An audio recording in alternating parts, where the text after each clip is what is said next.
Hey there fam, over here, and by your request, I'm going to be covering a theory suggested by one of you guys. Anti-Riku wants me to cover the infamous theory of Zoroark being N. I normally like to cover my own personal theories, but what the heck, this theory is so tempting that I might as well give you my thoughts on it. So let's not waste any more time and get started.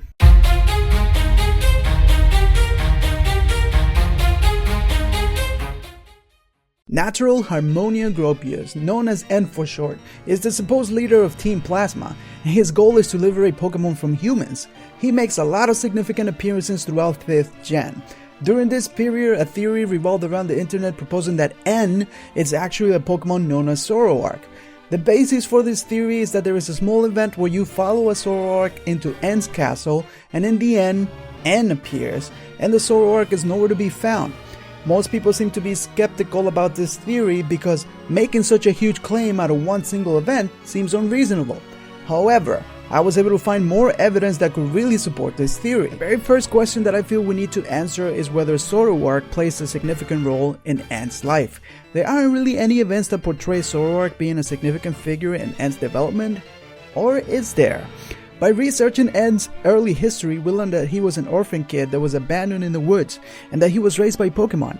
There's an actual art that portrays this event, and what is really curious about this picture is the fact that one of the Pokemon that raised him was in fact a Zorua, which is the pre-evolved form of Zoroark. If that is the case, this Zorua could have evolved into the Zoroark as N got older. Not to mention that N also contains a Zoroark and his array of Pokemon as well, making the connection even stronger. But it does bring a problem. How can he be a Zoroark if there's one in his team? Unless this is another of his illusions. Zoroark is known as the Illusion Fox Pokemon, and his ability is very different than Ditto's transform, but I see why it's very easy to make that comparison. The difference is simple. Ditto's transform fully manipulates his DNA structure and copies every biological aspect of any Pokemon, including its stats and abilities, unlike Zoroark that only provides a visual illusion, rendering a copy of anything that he wants. So there are two questions that arise when trying to prove if Zoroark could be N. The first one is, can Zoroark take a human form? And if he can, could he also communicate in the human language? The answer to both questions is yes. In the movie Zoroark Masters of Illusions, there are a few instances where we see a Zoroark taking the form of humans, such as Ash and Dawn. And it was proven that he could also communicate to people via telepathy. One can argue that this could give away his disguise, as he doesn't move his mouth when he speaks. But remember that Zorua is a younger, less experienced Pokemon, unlike the counterpart Zoroark, that according to the Pokedex is able to fool a large group of people. So without a doubt, Zoro could easily take N's form and legitimately fool all of us.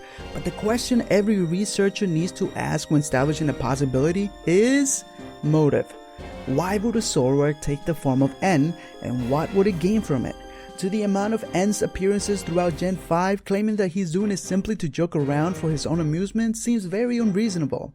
Here is where I propose a hypothesis, but before I do, we need to take a look at Zoroark's Black Pokedex entry. Bonds between these Pokemon are very strong. It protects the safety of its pack by tricking its opponent. If N was raised by Pokemon and later taken by Ghetsis, the Zorua we see in the art most likely considers N as part of his pack and would do anything in his power to protect them. So what if N did not approve of Ghetsis' visions from the start?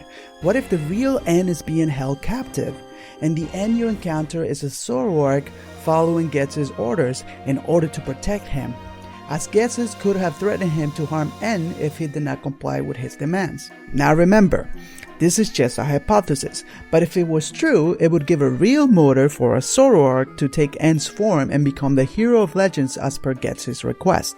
After all, this is the theme of the Zoroark Masters of Illusions movie, a Zoroark being forced into doing an evil guy's bidding in order to protect a young Zorua, so this idea is not as far-fetched as it seems. So now that we have established a motive, let me present you with all the evidence that could point to N being a Zoroark. We all know about the event I mentioned earlier where you follow a Zoroark only to find N at the entrance of the castle. N and Zoroark's designs are similar. Most people point to their hair, But what I find more interesting is their personality. As we established earlier, Zoroark is portrayed as a Pokemon that has a strong bond with its pack and will do anything to protect them. If you pay close attention to N's personality, they're very similar. N is always talking about his Pokemon, referring to them as friends, and makes it very clear that he would do anything in his power to stop their supposed pain and sorrow by being confined into Pokeballs. When exploring N's room, you will find that most of his toys contain scratch marks that could potentially be from a Zoroark. Some of you guys are aware of the flashbacks that you can trigger in Pokemon Black and White 2 by linking your original Black and White data.